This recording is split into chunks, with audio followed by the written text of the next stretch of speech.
Maria Santos had always been different from other girls in her small Texas town.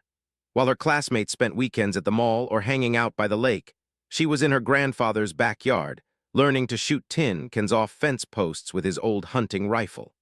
Her grandfather, a Vietnam veteran, had taught her that precision and patience were more valuable than speed and strength. When Maria turned 18, she made a decision that shocked everyone in Millfield, Texas.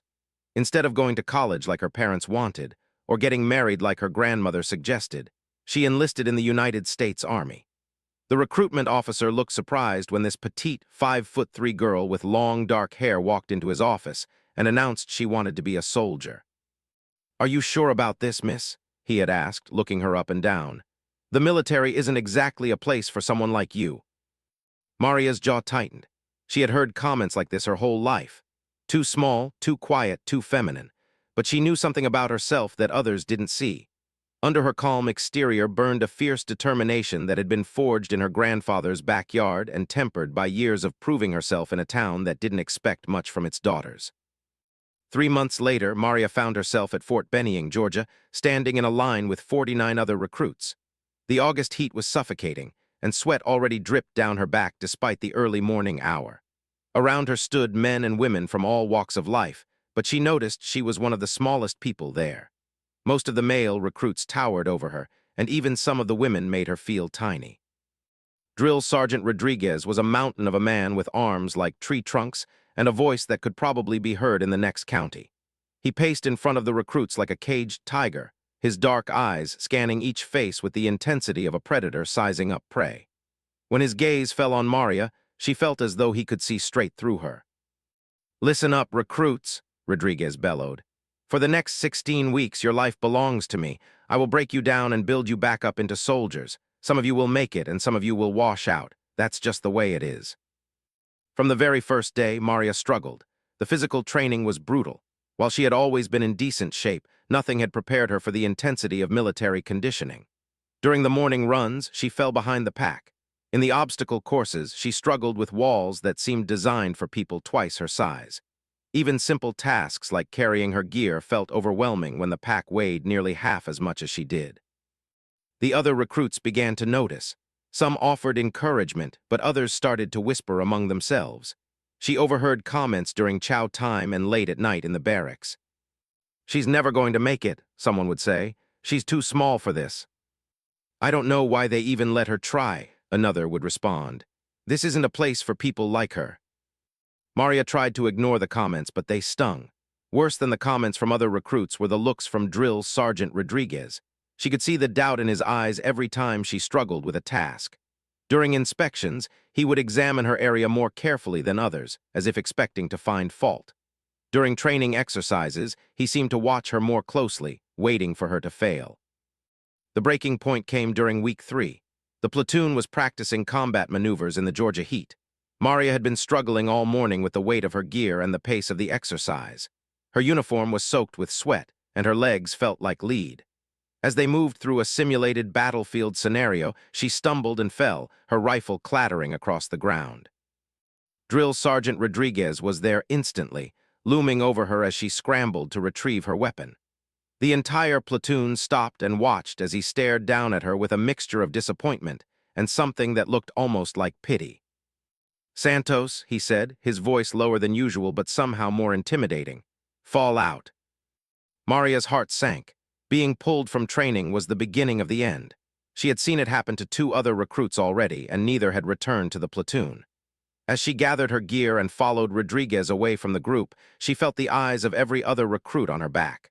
Some looked sympathetic, others relieved that it wasn't them being singled out.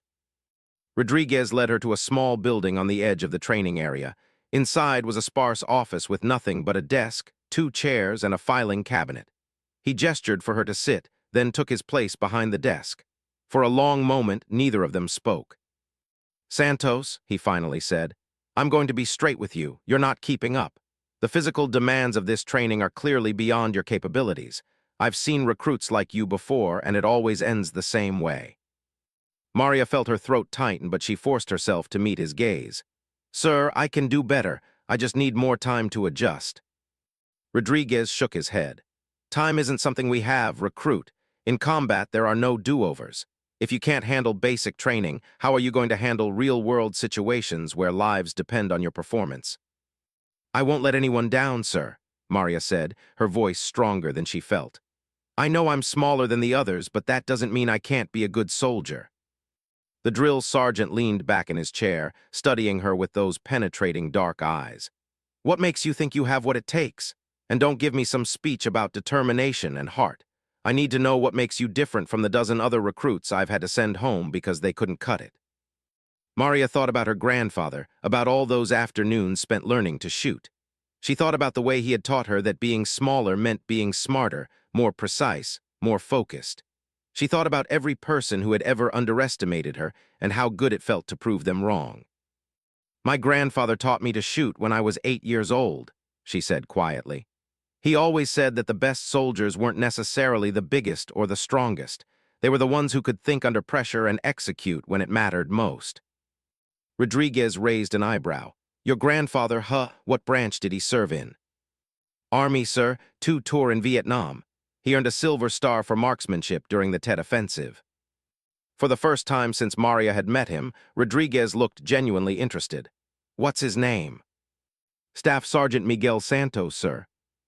Rodriguez was quiet for a moment, then reached into his desk drawer and pulled out a folder. He flipped through it, then looked up at Maria with a different expression entirely. Your grandfather and I served in different wars, but I know his reputation. Miguel Santos was legendary for his accuracy under fire, saved a lot of lives with that rifle of his. He closed the folder and leaned forward. So tell me, Santos, did any of that skill pass down to you? Maria straightened up. Yes, sir, I believe it did. Believing isn't good enough, Rodriguez said sharply. I need proof. Tomorrow morning, instead of joining the regular training rotation, you're going to report to the shooting range. I'm going to give you one chance to show me what you've got. If you can demonstrate that you have even a fraction of your grandfather's ability, we'll talk about keeping you in the program. If not, you'll be on a bus home by the end of the week. Maria's pulse quickened. This was her chance, maybe her only chance. What do I need to do, sir? Standard marksmanship test, but under pressure. I'm not going to make it easy for you. Rodriguez stood up, signaling that the meeting was over. Get some rest tonight, Santos. Tomorrow, you either prove you belong here or you prove that I was right to doubt you. As Maria left the office and walked back toward the barracks, she felt a mixture of terror and excitement. She knew this was likely her last opportunity to stay in the program. Everything she had worked for, everything she had dreamed about, would come down to her performance on the shooting range. That night, while the other recruits slept, Maria lay awake thinking about her grandfather. She remembered his calm voice as he taught her to control her breathing, to find her center, to block out distractions. She remembered the way he would set up increasingly difficult shots for her, teaching her to adapt and overcome challenges. Mija, he used to say, using the Spanish endearment that made her feel special. Anyone can hit a target when conditions are perfect. A true marksman can hit their target no matter what. As the night wore on, Maria made a promise to herself and to her grandfather's memory. Tomorrow, she would show Drill Sergeant Rodriguez and everyone else what a Santos could do when everything was on the line. She would either earn her place in this platoon or she would go down fighting. The next morning came faster than she wanted, but Maria was ready. Maria woke up before the 5 a.m. wake-up call, her stomach churning with nervous energy. She had barely slept, but her mind felt sharp and focused. After quickly washing up and getting dressed, she made her way to the mess hall for an early breakfast. Food was the last thing on her mind, but she knew she needed fuel for what lay ahead.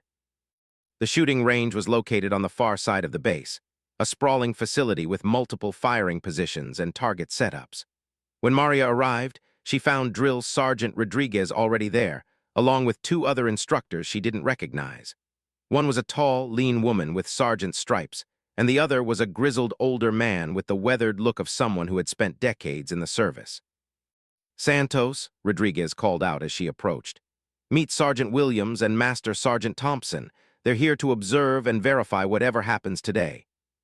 Maria saluted all 3 instructors, her heart pounding so hard she was sure they could hear it. Good morning, sir. Ma'am, sir. At ease, recruit, Rodriguez said. Here's how this is going to work. We're going to start with standard stationary targets at varying distances.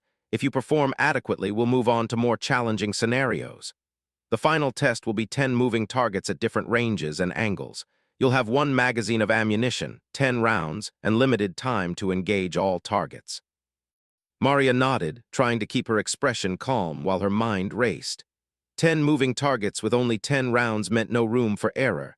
Every shot would have to count. But first, Rodriguez continued, we're going to see how you handle basic marksmanship under pressure. Thompson here is going to be providing some distraction while you shoot. In combat, you don't get the luxury of perfect conditions. Master Sergeant Thompson stepped forward with a slight grin. Don't worry, recruit. I'll take it easy on you. Maria was handed an M16A2 rifle, the standard military weapon she had been training with for the past 3 weeks. She checked the weapon methodically, ensuring it was properly maintained and ready to fire. This was familiar territory for her. Her grandfather had taught her to treat every weapon with respect and to never take anything for granted when lives could depend on her accuracy. The first test was 3 shots at a stationary target 50 meters away. Simple enough under normal circumstances, but as Maria settled into her firing position, Master Sergeant Thompson began his harassment. You're too small for that rifle, Santos, he called out loudly. Look at you, you can barely hold it steady. Your grandfather would be ashamed to see you struggling with basic equipment. Maria felt a flash of anger at the mention of her grandfather, but she forced herself to breathe deeply and focus on her target. She could almost hear her grandfather's voice in her head, reminding her to block out distractions and find her center. She fired 3 careful shots, each one finding the bull's. The instructors examined the target through binoculars, and she saw nods of approval. Not bad, Rodriguez admitted, but that was the easy part. The next test moved the targets to 100 meters, and Thompson's verbal harassment intensified. He questioned her commitment, her ability, even her right to be there. Other recruits who happened to be passing by stopped to watch, creating an audience that added to the pressure. Maria's second group of shots were still accurate, but not as tightly clustered as her first. She could feel the stress affecting her performance, just as Thompson intended. You're letting him get to you, Sergeant Williams observed quietly during a brief pause. In real combat, the distractions will be much worse than some old sergeant calling you names. You need to find a way to shut it out completely. Maria appreciated the advice, but she was already struggling to maintain her composure. The third test moved targets to 150 meters, and Thompson brought in additional distractions. He had other instructors making loud noises nearby, dropping metal objects, and even setting off small firecrackers at irregular intervals. This time, Maria's shots were scattered. 2 hit the target, but 1 missed entirely. She could see the disappointment in Rodriguez's face, and her confidence began to crumble. That's what I thought, Rodriguez said, shaking his head. When things get tough, you fall apart. This isn't going to work, Santos. Sir, please, Maria began, but he held up a hand to stop her. I've seen enough. You're technically competent under ideal conditions, but you can't handle stress. In combat, that means you're a liability to everyone around you. Maria felt desperate tears threatening to spill over, but she refused to cry in front of these instructors. Sir, my grandfather always said that everyone has bad days. Could I try the moving target test? Just to see. Rodriguez looked at his watch, then at the other instructors. I don't see the point, but fine. One last test and then we're done here. The moving target system was more complex than anything Maria had encountered during basic training. Targets would pop up at various distances and angles, stay visible for only a few seconds, then disappear. The entire sequence lasted 30 seconds, and she would have to identify, acquire, and engage 10 different targets with only 10 rounds of ammunition. Remember, Rodriguez said as he loaded a magazine into her rifle, 10 targets, 10 rounds. Miss 1 target and you fail. Miss multiple targets and you're definitely going home. Master Sergeant Thompson positioned himself directly behind Maria. This is where you really fall apart, Santos. 10 targets, 10 shots, and 10 seconds of pure pressure. Let's see how tough you really are. Maria took her position and tried to calm her racing heart. She thought about her grandfather and all those summer afternoons when he would set up increasingly difficult challenges for her. Moving targets weren't new to her, but she had never faced anything quite like this setup. Range is hot, Rodriguez announced. Begin when ready. Maria steadied her breathing and signaled that she was ready. The first target appeared to her left at about 75 meters, a human silhouette that popped up from behind a barrier. She swung her rifle smoothly and fired. The target dropped immediately. The second target appeared almost instantly at a different location, this one closer but moving laterally across her field of vision. She tracked it smoothly and fired again. Another hit. As the test continued, Maria felt something shift inside her. The noise and distractions seemed to fade away. Thompson's voice became distant background noise. Her world narrowed down to just her rifle, her breathing, and the targets that appeared in her scope. Target 3, Target 4, Target 5. Each shot found its mark with mechanical precision. She wasn't thinking anymore, just reacting with instincts honed by years of practice with her grandfather. Target 6 appeared at long range, barely visible in the distance. Maria adjusted her aim slightly and squeezed the trigger. The distant target fell. By Target 7, she had found a rhythm that felt almost supernatural. She was no longer fighting the distractions but flowing with them, using the adrenaline to sharpen her focus rather than scatter it. Target 8 was a partial target, only a small portion visible behind cover. Maria put a round exactly where it needed to go. Target 9 popped up close and moved quickly. She tracked it smoothly and fired without hesitation. The 10th and final target was the most challenging yet, a distant moving target that appeared for only 2 seconds. As Maria acquired it in her sights, she felt a moment of perfect clarity.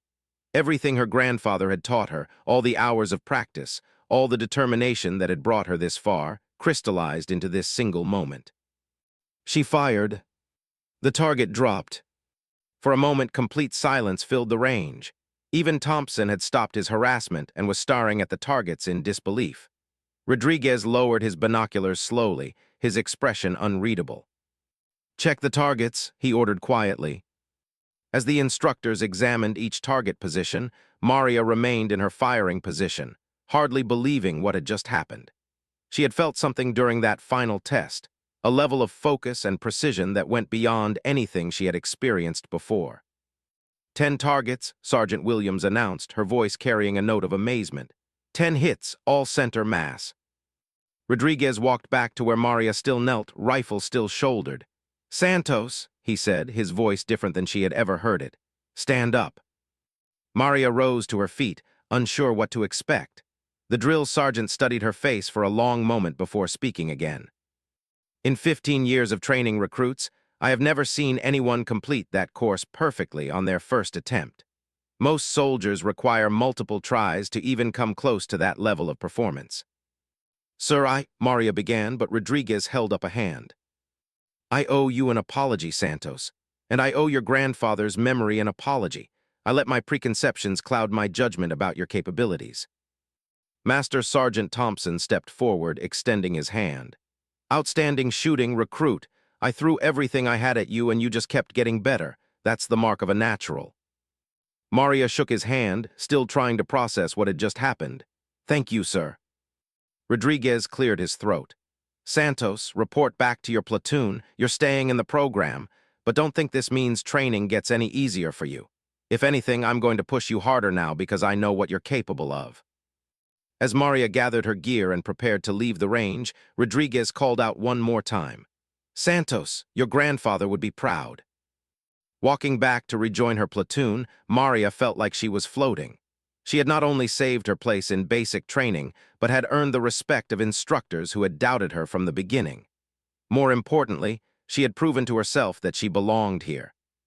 When she rejoined the other recruits for afternoon training, word had already spread about what happened at the range. Some looked at her with new respect, others with curiosity. But Maria noticed that no one was making comments about her size or abilities anymore. That night, she called her parents from the base phone to share the news. Her mother cried with relief and pride, while her father simply said he had never doubted her for a moment. But it was her grandmother's reaction that meant the most. "Your grandfather is watching over you, Mija," the old woman said through tears. "He would be so proud to know that his granddaughter carries on his legacy." As Maria hung up the phone and prepared for bed, she realized that today had changed everything. She was no longer just trying to survive basic training. She was ready to excel. Word of Maria's remarkable shooting performance spread throughout Fort Benning like wildfire. Within days, Instructors from other platoons were stopping by to get a look at the recruit who had achieved perfect scores on the advanced marksmanship test. Some came with skepticism, others with genuine curiosity, but all left with a new understanding of what Maria Santos was capable of. The change in how she was treated was immediate and dramatic. Drill Sergeant Rodriguez, who had been her harshest critic, became one of her strongest supporters. Instead of looking for reasons to fault her performance, he began pushing her to excel in areas where her natural abilities could shine. During weapons training, he would call her forward to demonstrate proper techniques to other recruits. "Santos," he would announce, "show these people how to properly sight a target at 200 meters." Maria would step forward, steady her weapon, and deliver a perfect shot that would hit exactly where she aimed. The other recruits watched with a mixture of admiration and envy as she consistently outperformed soldiers who had been shooting much longer than she had. But success on the shooting range was only one aspect of military training. Maria still struggled with some of the physical demands that favored larger, stronger recruits. During hand-to-hand combat training, she was often overpowered by opponents who had significant size and strength advantages. In obstacle courses that required pure upper body strength, she sometimes fell behind the pack. However, something fundamental had changed in how Maria approached these challenges. The confidence she had gained from proving herself with a rifle carried over into other areas of her training. Instead of feeling defeated when she struggled with a particular task, she began to look for ways to compensate with technique, strategy, and determination. During a particularly challenging rope climbing exercise, Maria watched as larger recruits powered their way up using brute strength. When her turn came, she used a technique her grandfather had taught her for climbing trees, wrapping the rope around her leg to create a stable platform and using her entire body efficiently rather than relying solely on her arms. "Outstanding form, Santos," the instructor called out as she reached the top faster than many of the stronger recruits. "That's how you work smarter, not just harder." Word of her innovative approach spread, and soon other smaller recruits were asking her for advice on techniques that could help them overcome physical disadvantages. Maria found herself becoming an unofficial mentor to soldiers who faced similar challenges. 3 weeks after her breakthrough at the shooting range, Maria faced her biggest test yet. The platoon was scheduled for a comprehensive field exercise that would simulate real combat conditions. They would spend 5 days in the Georgia wilderness, conducting reconnaissance missions, setting up defensive positions, and engaging simulated enemy forces. On the morning of the exercise, Rodriguez gathered the entire platoon for a final briefing. "This is where everything you've learned comes together," he announced. "You'll be divided into squads of 8, and each squad will have specific objectives to accomplish. Success depends on every member of the squad performing their role effectively." Maria was assigned to Alpha Squad, led by a recruit named Johnson, a former college football player who had emerged as one of the natural leaders in the platoon. The squad also included Martinez, a fast runner and excellent scout; Thompson, a recruit with exceptional map-reading skills; Williams, who had proven herself skilled at radio communications; Patterson, whose mechanical aptitude made him invaluable for equipment maintenance; Jackson, a former EMT who served as the squad medic; and Rodriguez, no relation to the drill sergeant, whose calm demeanor made him reliable under pressure. As the squads prepared to move out, Drill Sergeant Rodriguez pulled Maria aside for a private word.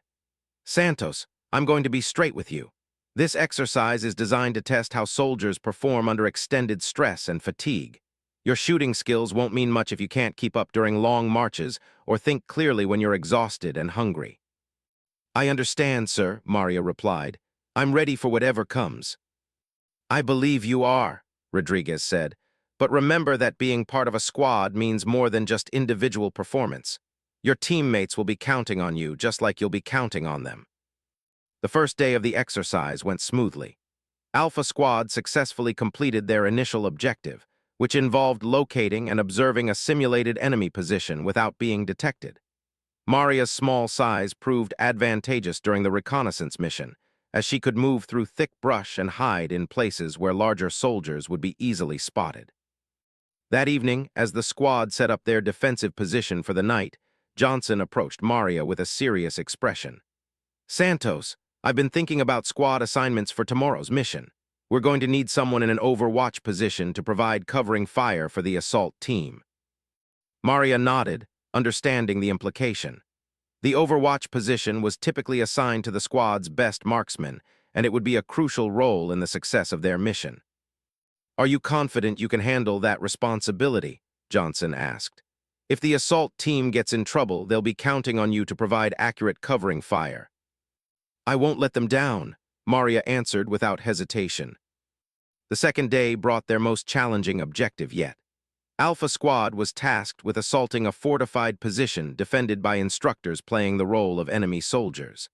The plan called for Maria to position herself on a ridge overlooking the target area, where she could observe enemy movements and provide supporting fire if needed. As dawn broke, Maria made her way to the overwatch position, carrying her rifle and enough ammunition for an extended engagement. The ridge offered an excellent view of the target area, but it also left her relatively isolated from the rest of her squad. If something went wrong, she would be on her own until the mission was complete. Through her scope, she watched as her squad mates moved into position for their assault.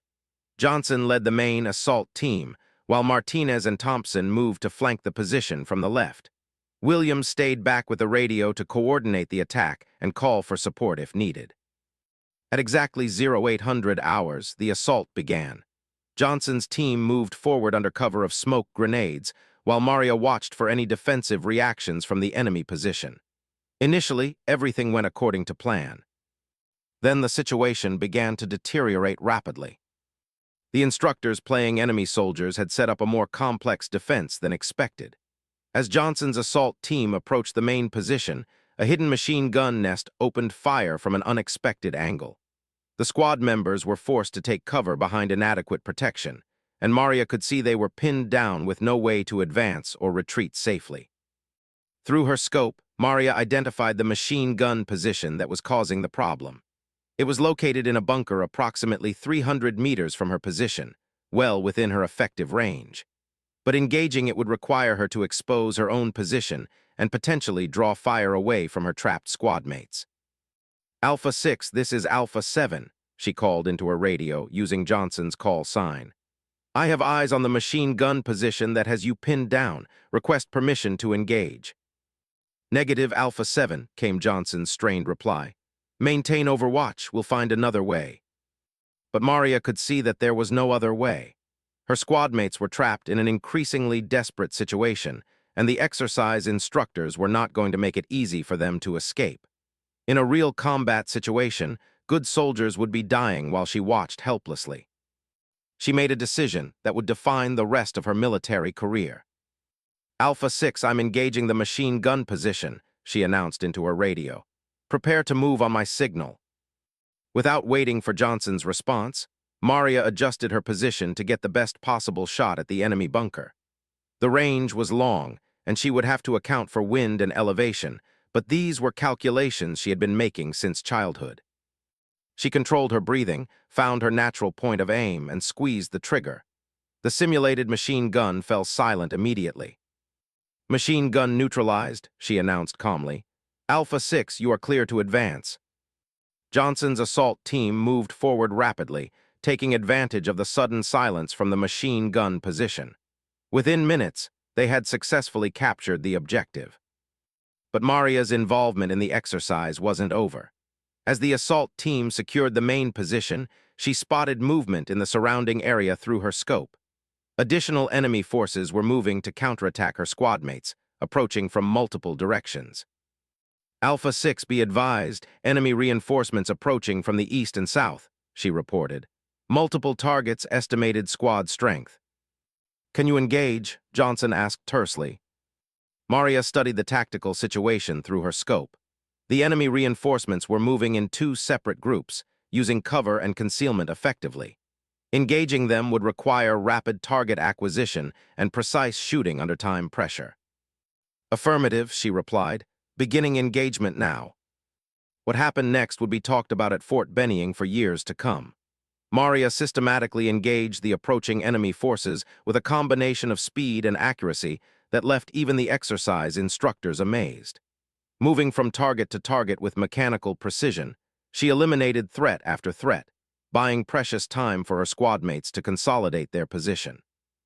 When the exercise ended 30 minutes later, the after-action review revealed that Maria had successfully engaged 15 separate targets at ranges from 200 to 400 meters, with a hit rate that approached perfection.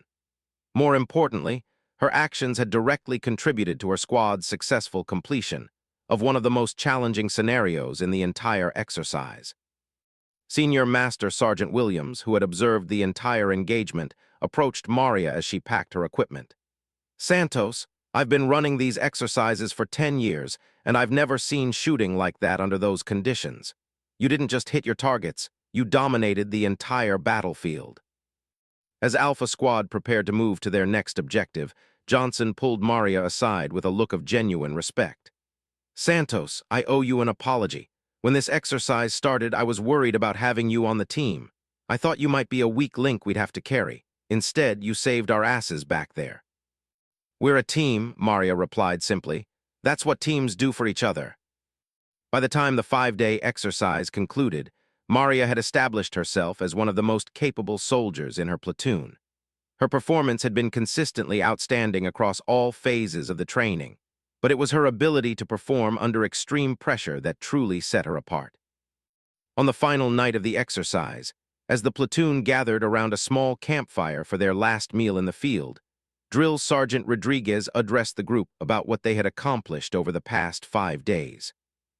"You started this exercise as individual recruits trying to prove yourselves," he said. "You're finishing it as soldiers who understand what it means to depend on each other. Some of you exceeded expectations, others met them, and a few fell short. But all of you learned something important about yourselves and about what it takes to be part of a team." His eyes found Maria in the group, and he nodded slightly. Santos front and center.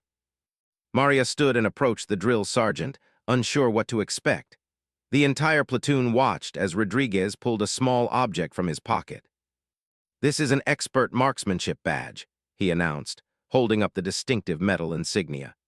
"It's normally awarded only after soldiers complete advanced marksmanship training at specialized schools. However, based on your performance during this exercise, and with the recommendation of Master Sergeant Williams, I'm authorized to award it to you now." As he pinned the badge to Maria's uniform, the entire platoon erupted in applause. Even the recruits who had initially doubted her abilities were clapping and cheering. "More importantly," Rodriguez continued, "effective immediately, you're being recommended for advanced sniper training after you complete basic training. The Army needs soldiers with your natural abilities, and we're not going to waste that talent on regular infantry assignments." Maria felt overwhelmed by the magnitude of what had just happened. In the space of a few weeks, she had gone from being the recruit most likely to wash out to being selected for one of the Army's most elite specialties. That night, as she lay in her sleeping bag looking up at the Georgia stars, Maria thought about her grandfather and all the lessons he had taught her. He had always believed that every person had unique gifts, and that the key to success was finding ways to use those gifts in service of something larger than yourself. She had found her gift, and she had found her calling. Tomorrow, she would return to Fort Benning to complete the remaining weeks of basic training, but she now knew that this was just the beginning of her journey as a soldier. 8 weeks later, Maria Santos graduated from basic training at the top of her class.